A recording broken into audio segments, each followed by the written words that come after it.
Hello everyone, in this video I'm going to show you how you can use the pepper ball transition effect in CapCut. So you can select your videos or just photos related to it. For example, I'm going to select that images. So to done, you are just going to go to transition. So in Trendy, you can find a pepper ball. This is raw fake. Okay, so add to the track and select duration option. Just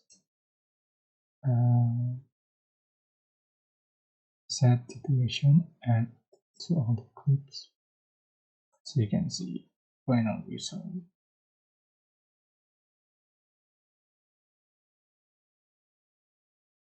Alright,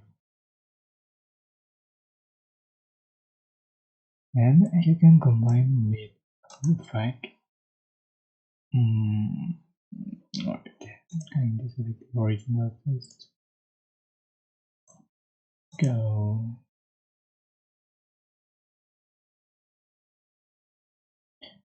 I hope this tutorial was helpful for you guys. Don't forget to like and share, also subscribe. Thank you so much for watching.